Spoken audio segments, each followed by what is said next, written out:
Hello everyone, welcome to theory of abrogation.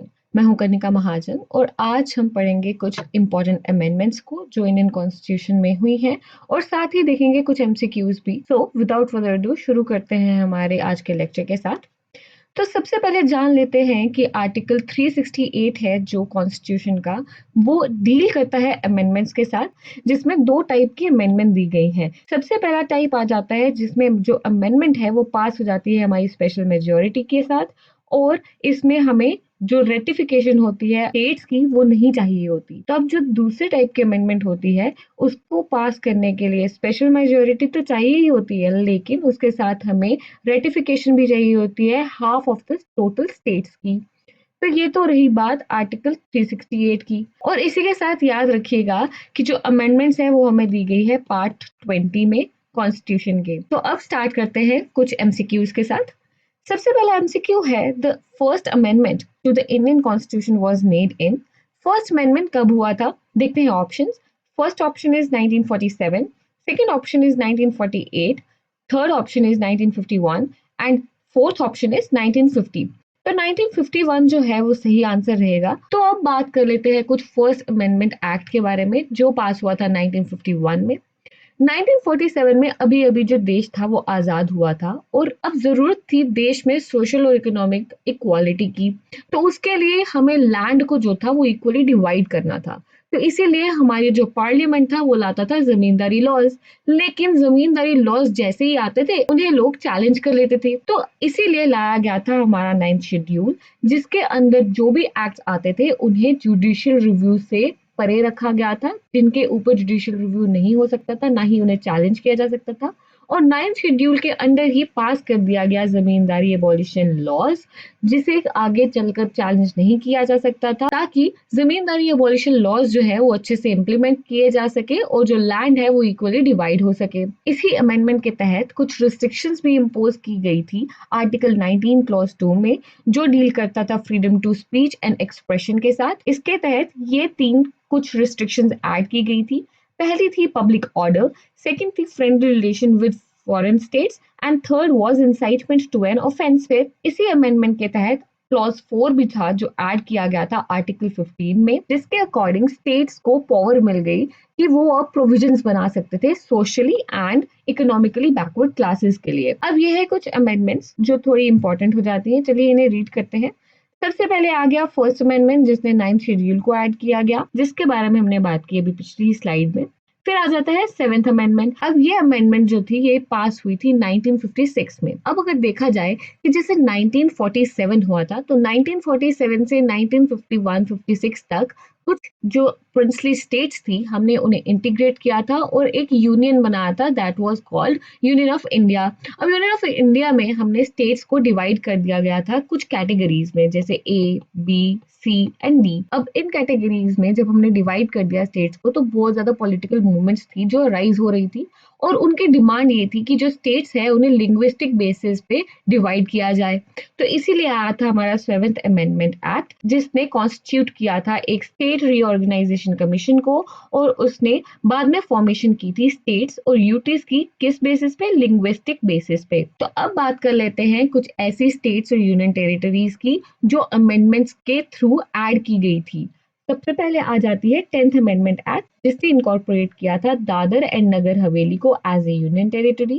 फिर आ जाता है 12th अमेंडमेंट एक्ट, जिसने इनकॉर्पोरेट किया था Goa, Daman and Diu as a union territory. अब बात कर लेते हैं 14th अमेंडमेंट एक्ट की, जिसने क्रिएट किया था legislative assembly for Himachal Pradesh, Tripura, Manipur and Goa के लिए।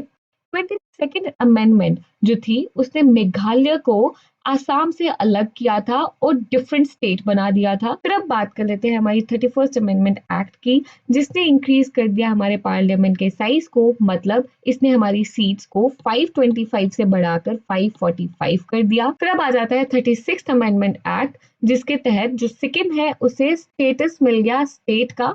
फिर आ जाता है 42nd अमेंडमेंट, जिसे हम आगे चलकर बहुत ज्यादा डिटेल में समझेंगे, जिसने ऐड किया था 10 फंडामेंटल ड्यूटीज को हमारे इंडियन कॉन्स्टिट्यूशन में, जो आई थी टू स्वर्ण सिंह कमेटी। फिर बात करें अगर हम 44th अमेंडमेंट की, तो ये बात करती है deletion of right to property. तो मतलब राइट टू प्रॉपर्टी को जो एक फंडामेंटल राइट हुआ करती थी उसे कॉन्स्टिट्यूशनल राइट बना दिया। फिर बात हो जाती है 53rd अमेंडमेंट एक्ट की, जिसके through special provisions with respect to state of Mizoram बनाए गए। फिर बात हो जाती है 61st अमेंडमेंट एक्ट की, जिसके तहत जो हमारा यूनिवर्सल एडल्ट फ्रेंचाइज का आर्टिकल था उसे भी अमेंड किया गया और जो वोटिंग एज थी वो 21 से 18 कर दी गई। फिर आ जाता है 69th अमेंडमेंट एक्ट, जिसके तहत जो यूनियन टेरिटरी थी हमारी दिल्ली की, उसे डेजिग्नेट किया गया as a national capital territory of Delhi. अब चलते हैं आगे।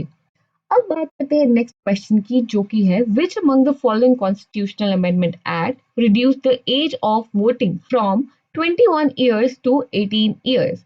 तो अब ऑप्शन देख लेते हैं। Option 1 is 42nd amendment act, option B is 44th amendment act, option C is 52nd amendment act and option D is 61st amendment act. तो 61st अमेंडमेंट एक्ट जो है वो इसका करेक्ट आंसर है, हमने अभी पहले ही पिछली स्लाइड में देखा। तो अब अगर इसकी एक्सप्लेनेशन को देखा जाए कि जो आर्टिकल 326 है वो बात करता है यूनिवर्सल एडल्ट फ्रेंचाइज के बारे में, जिसने हमारी वोटिंग एज को रिड्यूस कर दिया 21 ईयर्स से 18 ईयर्स तक। फिर बात कर लेते हैं हमारी 42nd अमेंडमेंट एक्ट 1985 के बारे में, जिसने ऐड किया था 10th शेड्यूल, जो बात करता है एंटी डिफेक्शन लॉ के बारे में, और इसे हम दल बदला कानून भी कहते हैं। चलते हैं आगे। नेक्स्ट क्वेश्चन है 24th अमेंडमेंट डील्स विद। अब 24th अमेंडमेंट जो है वो किससे डील करती है, देखते हैं। The procedure of the election of the president, option B is schedule caste and tribes, option C is fundamental rights and option D is directive principles of the state policy. तो जो सी है वो सही है, मतलब फंडामेंटल राइट्स के साथ deal करती है 24th अमेंडमेंट। तो चलिए 24th अमेंडमेंट को थोड़ा समझते हैं। 24th अमेंडमेंट के पहले ही गोलकनाथ केस आया था, जिसे कहते हैं Golaknath versus state of Punjab. इस केस की जजमेंट के बाद से जो पार्लियामेंट था बहुत नाराज हो गया था।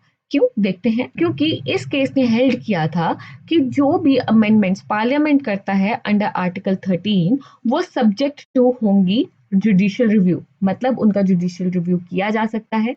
और ये भी बता दिया गया था पार्लियामेंट ऐसे कोई अमेंडमेंट्स या लॉज नहीं बना सकते जो वायलेट करते हो हमारे कॉन्स्टिट्यूशन को। साथ ही कह दिया गया था कि जो अमेंडमेंट्स वायलेटिव होंगी फंडामेंटल राइट्स के, उनका भी जुडिशियल रिव्यू किया जा सकता है और बाद में उनको वॉइड भी डिक्लेयर किया जा सकता है अगर वो वायलेटिव होती है फंडामेंटल राइट्स के। तो इस केस के बाद जो पार्लियामेंट था बहुत ज्यादा नाराज हो गया और फिर पास हुआ हमारा 24th अमेंडमेंट एक्ट 1971, जिसके तहत ऐड किया गया क्लॉज 4 आर्टिकल 13 में और क्लॉज 3 आर्टिकल 368 में। ये बहुत ही ज्यादा मेजर चेंजेस थे जो पार्लियामेंट ने लाए थे उस वक्त।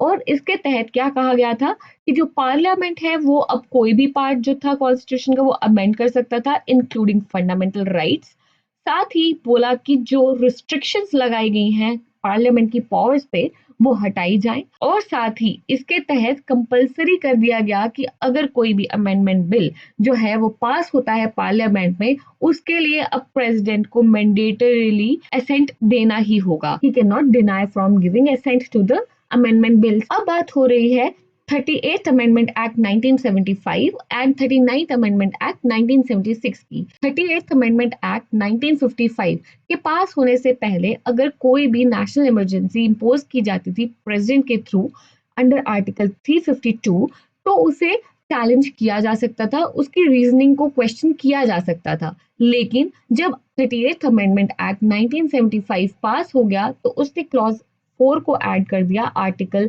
123 में, जिसके तहत ये कह दिया गया कि जो भी डिसीजन होगा नेशनल इमरजेंसी इंपोज करने से रिलेटेड वो फाइनल होगा और कंक्लूसिव होगा और उसे अब चैलेंज नहीं किया जा सकेगा। फिर उसी के तहत आ जाती है 39th अमेंडमेंट एक्ट 1976। ये अमेंडमेंट एक्ट तब पास हुआ था जब केस पेंडिंग था ऑलरेडी इंदिरा गांधी जी के इलेक्शंस के रिलेटेड इलाहाबाद हाई कोर्ट में। तो इसके तहत जो भी डिस्प्यूट्स इलेक्शन से रिलेटेड होते थे कोर्ट्स में, उसे सॉल्व करने का पूरा तरीका बदल दिया गया था by this amendment, that is 39th amendment act 1976। इसके तहत जो पोस्ट थी president, vice president, prime minister और स्पीकर की, इनसे रिलेटेड कोई भी क्वेश्चन अराइज नहीं किया जा सकता था अब कोर्ट्स में। चलते हैं आगे। नेक्स्ट क्वेश्चन है which constitutional amendment provided for the setting up of administrative tribunals in India देखते हैं options. Option A is 24th amendment, option B is 42nd amendment, option C is 44th amendment and option D is 59th amendment. तो 42nd amendment जो है वो सही है answer यहाँ पर। देखते हैं 42nd अमेंडमेंट को। तो जो कॉन्स्टिट्यूशन की 42nd अमेंडमेंट है, तो अब देख लेते हैं इस क्वेश्चन की एक्सप्लेनेशन को। 42nd कॉन्स्टिट्यूशनल अमेंडमेंट एक्ट 1976 के तहत पार्ट 14A जो था वो ऐड किया गया था, जिसमें आर्टिकल 323A को ऐड किया गया, जो एम्पावर करता है हमारे पार्लियामेंट को कि वो एस्टैब्लिश कर सके हमारे एडमिनिस्ट्रेटिव ट्रिब्यूनल्स को। चलते हैं आगे। अब 42nd अमेंडमेंट एक्ट 1976 बहुत ज्यादा इंपॉर्टेंट और कंट्रोवर्शियल अमेंडमेंट है। इस अमेंडमेंट में इतने ज्यादा चेंजेस लाए गए थे कि इसे अपने आप में ही मिनी कॉन्स्टिट्यूशन कह दिया जाता है। अब इस अमेंडमेंट के तहत पार्लियामेंट चाहता था कि जो हाई कोर्ट और सुप्रीम कोर्ट की पावर्स है उन्हें पार्लियामेंट या फिर पीएमओ के पास ट्रांसफर कर दिया जाए, क्योंकि जो इंदिरा गांधी जी की गवर्नमेंट थी वो हमेशा से चाहती थी कि जितनी भी मैक्सिमम पावर्स है वो पार्लियामेंट के पास रहे, ना कि कोर्ट्स या फिर एग्जीक्यूटिव के पास। तो चलिए अब देखते हैं ऐसे कौन से चेंजेस थे जो हमारी 42nd अमेंडमेंट एक्ट 1976 ने लाए थे। तो अब सबसे पहला जो चेंज था वो ये था कि सोशलिस्ट, सेक्युलर और इंटेग्रिटी जैसे वर्ड्स हमारे प्रियम्बल में ऐड कर दिए गए थे। साथ ही इस अमेंडमेंट ने ऐड किया था हमारा पार्ट 4A जो डील करता है फंडामेंटल ड्यूटीज के साथ। फिर इस अमेंडमेंट ने ऐड किया था क्लॉज 4 अंडर आर्टिकल 368, जिसने कहा था कि जो अमेंडमेंट्स है उसके ऊपर जुडिशियल रिव्यू नहीं हो सकता। और इसी अमेंडमेंट ने हमारे लोकसभा का टेन्योर भी मैक्सिमाइज कर दिया था 5 इयर्स से 6 इयर्स तक। और साथ ही रिट जुरिस्डिक्शन जो थी हाई कोर्ट और सुप्रीम कोर्ट की, वो भी कर्टेल कर दी थी इस अमेंडमेंट ने। मोर ओवर इस अमेंडमेंट ने आर्टिकल 31D को ऐड कर दिया, जो बात करता था prohibition of anti national activities. मतलब अब पार्लियामेंट एंटी नेशनल एक्टिविटीज को प्रिवेंट करने के लिए कोई भी लॉ पास कर सकती थी, और चाहे वो लॉ वायलेटिव क्यों ना हो फंडामेंटल राइट्स के। याद रखिएगा कि जब 42nd अमेंडमेंट एक्ट 1976 पास हुआ था तो हमारे बहुत ज्यादा जो ऑपोजिशन के लीडर्स थे वो जेल में थे, तो इसीलिए ये बहुत ज्यादा कंट्रोवर्शियल अमेंडमेंट भी माना जाता है और बहुत ज्यादा डिबेटेबल भी था। तो इसी के बाद से पास हुआ था 44th अमेंडमेंट एक्ट 1978, जो आया था चेंजेस लाने के लिए, कि जो चेंजेस लाए थे 42nd अमेंडमेंट एक्ट ने उन्हें चेंज करने के लिए। तो मेजर चेंजेस जो लाए थे इस अमेंडमेंट एक्ट ने वो देख लेते हैं।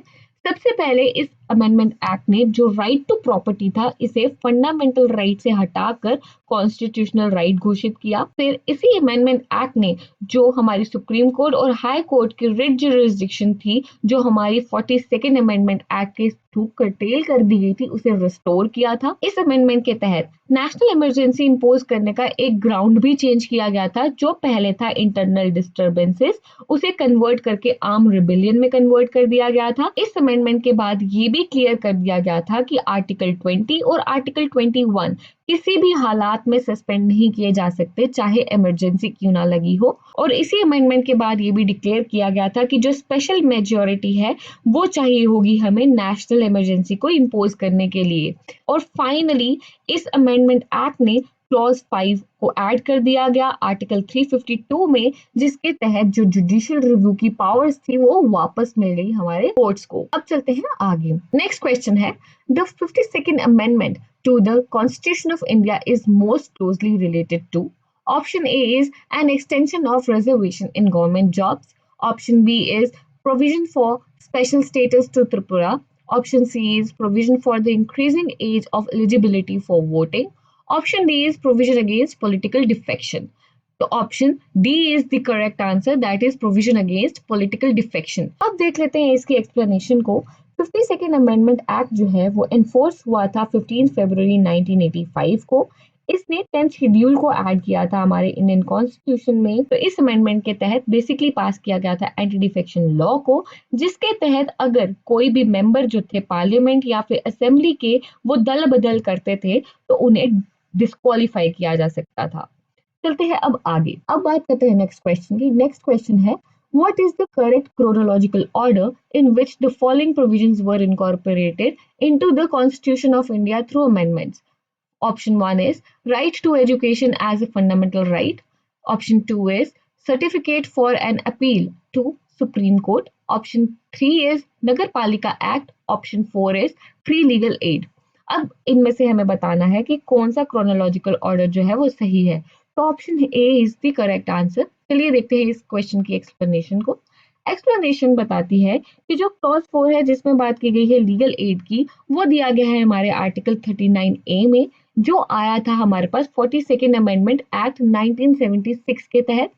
फिर बात की गई है कि जो सर्टिफिकेट ऑफ अपील है वो पहले इनकॉर्पोरेटेड नहीं था हमारे कॉन्स्टिट्यूशन में, लेकिन वो आया था हमारे पास 42nd अमेंडमेंट एक्ट 1946 के तहत, जो दिया गया है हमारे आर्टिकल 134A में। ऑप्शन 3 जो है वो बात करता था हमारा नगर पालिका एक्ट के बारे में, जो आया था 74th अमेंडमेंट एक्ट 1992 के तहत, जिसके तहत जो अर्बन लोकल बॉडीज थी उन्हें कॉन्स्टिट्यूशनल रिकॉग्निशन मिला था पहली बार, और उन्हें as a third tier of government भी रिकॉग्नाइज किया गया था। और ऑप्शन 1 जो है वो बात करता है 86th अमेंडमेंट एक्ट 2002 की। तो इस अमेंडमेंट के तहत जो आर्टिकल ऐड किया गया था वो था 21A, और ये बोलता था कि हर एक चाइल्ड को जो 6 साल से 14 साल तक है उसे एक फंडामेंटल राइट है कि वो एजुकेट हो सके। 86th अमेंडमेंट 2000 बहुत इंपॉर्टेंट हो जाता है क्योंकि इसने ये इंपॉर्टेंट 3 प्रोविजंस ऐड किए थे।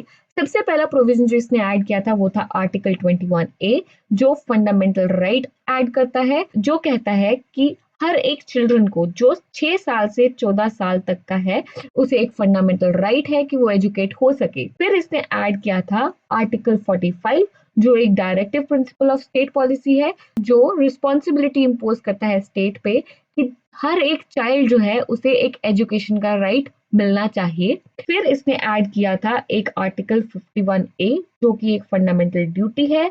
ये ड्यूटी इम्पोज की गई है गार्डियंस और पेरेंट्स के ऊपर कि वो इंश्योर करें कि जो उनके चिल्ड्रन हैं 6 साल से 14 साल के बीच में, उन्हें अपॉर्चुनिटी मिल सके एजुकेशन की। तो मतलब इस अमेंडमेंट ने जो एजुकेशन है वो मैंडेटरी कर दी for the children of 6 years to 14 years।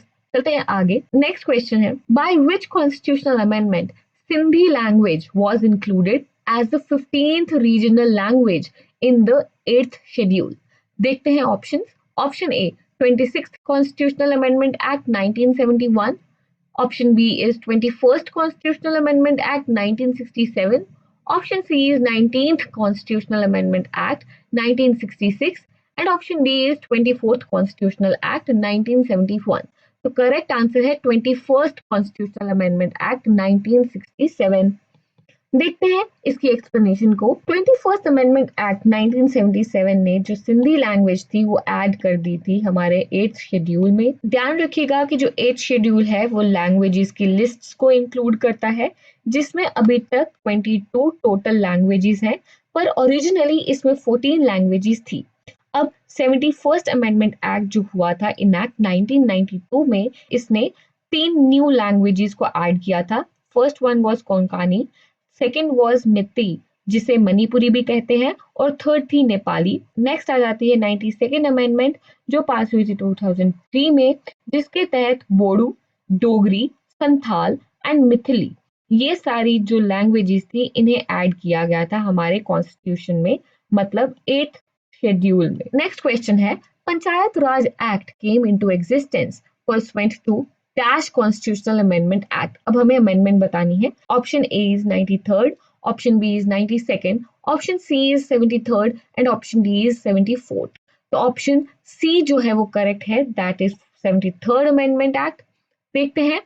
73rd amendment act 1992 के तहत पंचायत सिस्टम्स को पहली बार कॉन्स्टिट्यूशनल स्टेटस मिला था। इसी अमेंडमेंट के तहत पार्ट 9 हमारे कॉन्स्टिट्यूशन में ऐड किया गया था, जो पंचायत से डील करता है, और साथ ही साथ इसी अमेंडमेंट ने 11th शेड्यूल को भी इनकलकेट किया हमारे कॉन्स्टिट्यूशन में, जिसमें 29 आइटम्स हैं पंचायत से रिलेटेड। फिर आया हमारे पास 74th अमेंडमेंट एक्ट 1992, जिसके तहत नगर पालिका बिल अडॉप्ट किया गया और म्युनिसिपैलिटीज को पहली बार कॉन्स्टिट्यूशनल स्टेटस दिया गया, और साथ ही ऐड हुआ पार्ट 9A जो डील करता है म्युनिसिपैलिटीज से रिलेटेड, और ऐड किया गया 12th शेड्यूल जिसमें 18 आइटम्स हैं हमारी म्युनिसिपैलिटी से रिलेटेड। अब बात कर लेते हैं 93rd अमेंडमेंट एक्ट 2002 की, जिसके तहत बोला गया कि सिर्फ प्राइवेट और अनएडेड माइनॉरिटी कॉलेजेस जो हैं वो रिजर्वेशन के अंडर नहीं आते, वरना जो बाकी के जितने भी कॉलेजेस हैं उसमें रिजर्वेशन दी जाएगी socially and economically backward classes को। इसी अमेंडमेंट ने इंसर्ट किया था क्लॉज 5 अंडर आर्टिकल 15। अब बात करते हैं 99th अमेंडमेंट एक्ट 2003 की।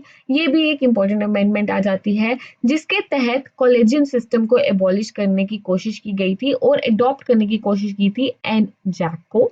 एनजैक है नेशनल जुडिशियल अपॉइंटमेंट कमीशन, लेकिन Supreme Court advocate on record versus Union of India 2015 के केस के बाद 99th amendment as well as NJAC दोनों को ही क्वैश कर दिया गया और कॉलेजियम सिस्टम को दोबारा से अडॉप्ट कर लिया गया।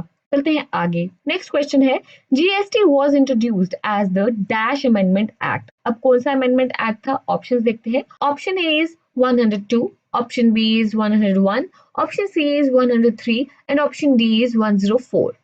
देख लेते हैं आंसर। 101st अमेंडमेंट एक्ट 2016 ने जीएसटी को इंट्रोड्यूस किया था। वैसे तो जीएसटी को इंट्रोड्यूस करने की बात 2006-2007 के बजट से ही चल रही थी, क्योंकि ये हमारे पास एक सेंट्रलाइज्ड एंड इकोनॉमिकल वे ले आता कि हम लोग टैक्स को कलेक्ट कर पाते। फाइनली जीएसटी के बिल को इंट्रोड्यूस कर दिया गया 101st अमेंडमेंट एक्ट 2016 के तहत, और इसी अमेंडमेंट के तहत कुछ प्रोविजंस को भी ऐड किया गया और साथ ही 7th शेड्यूल को भी ऐड किया गया। और वो प्रोविजंस है article 246A, article 369A and article 279A। तो बात कर लेते हैं कुछ इंपॉर्टेंट लेटेस्ट अमेंडमेंट्स की, जिसमें सबसे पहले आ जाती है 102nd अमेंडमेंट एक्ट, जिसने सबसे पहली बार कॉन्स्टिट्यूशनल स्टेटस दिया हमारे national commission for backward classes को। नेक्स्ट आता है 103rd अमेंडमेंट एक्ट, जो पास हुआ था 2019 में, जिसने पहली बार बात की थी 10% रिजर्वेशन कोटा की for economically weaker sections of general category, और इसी के तहत ऐड हुआ था क्लॉज 6 अंडर आर्टिकल 15, जिसने रिजर्वेशन दी थी एजुकेशन के लिए, और आर्टिकल 16 में क्लॉज 6 भी ऐड हुआ था जिसने बात की थी रिजर्वेशन अंडर एम्प्लॉयमेंट। नेक्स्ट है 104th कॉन्स्टिट्यूशनल अमेंडमेंट एक्ट, जो पास हुआ था 2019 में, जिसने एक्सटेंशन दी थी रिजर्वेशन की for STs and STs in Lok Sabha and state legislative assembly में for 10 years, that is 2nd of Jan 2030, और इसने एबॉलिश कर दिया जो रिजर्वेशन दी जाती थी एंग्लो इंडियंस को इन लोकसभा। फिर आ जाता है next the 105th constitutional amendment act 221, जो अमेंड करता है हमारे 102nd अमेंडमेंट एक्ट को, जो बात करती थी हमारी national commission for backward classes से रिलेटेड। और साथ ही इस अमेंडमेंट के बाद से अब जो स्टेट्स हैं वो स्टेट लिस्ट को बना सकती हैं और मेंटेन कर सकती हैं, जो इस अमेंडमेंट एक्ट से पहले प्रेसिडेंट मेंटेन किया करते थे विद कंसल्टेशन ऑफ गवर्नर। तो इसी के साथ हमारा आज का लेक्चर खत्म होता है। आई होप आपको ये वीडियो अच्छी लगी होगी। तो अब मिलेंगे अगली वीडियो में, तब तक के लिए take care and thank you.